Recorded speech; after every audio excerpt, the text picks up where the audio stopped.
Hello friends, Radhe Radhe. आज हम जानेंगे भगवान कृष्ण के उपदेश से कि जो नसीब में है वो मिलकर रहता है और जो नहीं है वो आकर भी चला जाता है। श्री कृष्ण ने गीता में अर्जुन को उपदेश देते हुए कहा कि जो हमारे भाग्य में नहीं है वह चाहे हमारे पास भी आए तो टिकेगा नहीं। इसी तरह जो हमारे भाग्य में लिखा है वो हमें अवश्य मिलेगा। भगवत गीता के अध्याय श्लोक 47-48 वाले में श्री कृष्ण कर्म और भाग्य को लेकर कहते हैं कि हमें केवल कर्म करने का अधिकार है, लेकिन फल की चिंता नहीं करनी है। फल देना भगवान के हाथ में है। अगर तुम्हारे वो भाग्य में नहीं है, तुम अपना उसको कर्म करके अपने भाग्य को बदलेंगे। कैसे? तो इसका तात्पर्य यह है कि यदि कुछ हमारे नसीब में नहीं है तो वह हमें प्राप्त नहीं होगा। अगर कुछ हमारे भाग्य में है तो वह अवश्य मिलेगा। इसलिए व्यक्ति को निष्काम भाव से कर्म करना है, फल की चिंता नहीं करनी है। तो इस कथा के माध्यम से श्री कृष्ण इस कहानी के माध्यम से बताना चाहते हैं कि जो नसीब में है उसको आप अच्छा कर्म करके पा भी सकते हैं। नन्ही चिड़िया कली और श्री कृष्ण के सीख हरे भरे जंगल में एक छोटी सी चिड़िया रहती थी जिसका नाम कली था।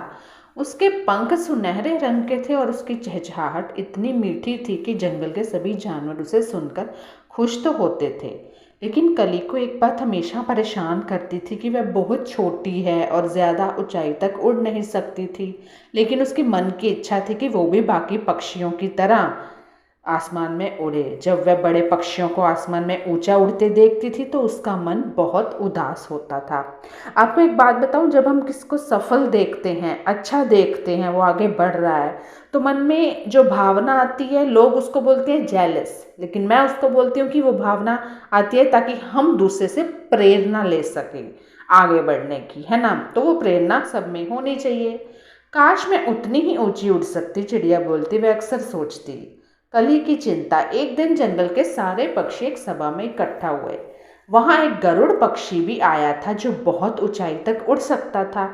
तो कली ने गरुड़ से पूछा, तुम इतनी ऊंचाई तक कैसे उड़ते हो? तो गरुड़ हंसकर बोला, हम गरुड़ जन्म से ही ऊंचा उड़ने के लिए बने हैं। हमारे नसीब में ही ऐसा लिखा है। कली ये सुनकर उदास हो गई। उसे लगा कि शायद उसके नसीब में ही ऊंचाई तक उड़ना नहीं लिखा है। वह धीरे धीरे चुप रहने लगी और अपनी उड़ान और कम कर दी।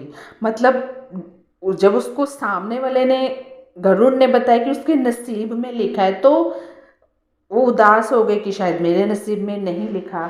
तो मंदिर में प्रार्थना, बड़े से बड़ा आदमी हो मंदिर में जाता ही जाता है क्योंकि सबका सहारा वो हरि है।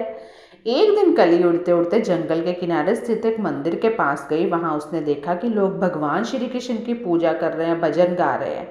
तो कली को श्री कृष्ण की मूर्ति सुंदर लगी और वह उनके पास जाकर बोली, हे कृष्ण, मेरा जन्म एक छोटी चिड़िया के रूप में हुआ है। मैं चाहकर भी आसमान की ऊंचाइयों तक नहीं उड़ सकती हूँ।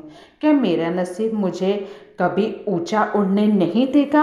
क्या मैं बिल्कुल छोटी रह जाऊंगी? मैं बाकी पक्षियों तक मैं भी क्या लंबी उड़ानें नहीं भर पाऊंगी? श्री कृष्ण की मूर्ति मुस्कुराती हुई प्रतीत हुई। तभी मंदिर के पास बैठी एक बूढ़ी तोता माँ बोली, बेटा, भाग्य से ज़्यादा बड़ी चीज़ होती है कर्म। अगर तुम सच में ऊंचाइयों तक उड़ना चाहती हो तो कोशिश करनी होगी, मेहनत करनी होगी। मेहनत करने से नसीब बदल सकता है। कली को तोता माँ की बात समझ नहीं आई, लेकिन उसने सोचा कि एक बार प्रयास करके अवश्य देखना चाहिए। मैं तो एक बार नहीं, बल्कि मैं तो बोलती हूँ बार बार करें पहली कोशिश। अगले दिन सुबह सूरज की पहली किरणों के साथ कली ने उड़ने की कोशिश की। पहले उसने अपनी पसंदीदा डाली से थोड़ा ऊपर उड़ने की कोशिश की। वह लड़खड़ाकर गिर गई, गिर पड़ी। शायद कि मैं कभी नहीं उड़ पाऊंगी, और उदास होकर उसने सोचा कि शायद मेरे से नहीं होगा। लेकिन तभी फिर उसे तोता माँ की बात याद आई, कर्म करो, कोशिश करो। कली ने फिर से प्रयास किया। इस बार उसने थोड़ा और ऊपर उड़ने की कोशिश की। धीरे धीरे उसने हर दिन थोड़ा और ऊंचाई तक उड़ने का अभ्यास करती रही। धीरे धीरे धीरे धीरे उसे उड़ना भी आ गया। फिर अचानक कुछ ही दिनों बाद उसको अपनी मेहनत का फल देखते मिलता कि नहीं। कुछ हफ्तों बाद कली की उड़ान पहले से ज़्यादा मजबूत हो गई। अब वह बड़ी सारे पक्षी डरकर अपने घोंसले में छुप गए। कली भी डर गई, लेकिन उसने सोचा, अगर मैं मजबूत बनना चाहती हूँ तो मुझे इस आंधी का भी सामना करना होगा। उसने अपनी पूरी ताकत लगाकर हवा के खिलाफ उड़ान भरी और आंधी तेज थी लेकिन हार नहीं मानी।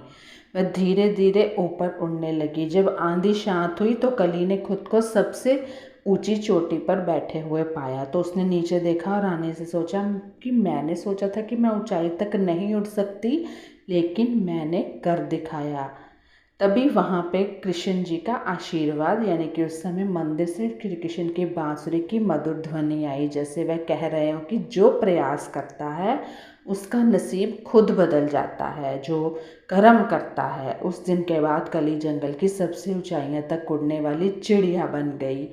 अब वह जब भी उड़ती उसकी चहचहाहट से पूरे जंगल में खुशी फैल जाती। तो क्या शिक्षा है हमें कि भाग्य केवल वही नहीं होता जो हमें जन्म से मिलता है। मेहनत, साहस, कर्म से हम अब खुद अपना नसीब बना सकते हैं।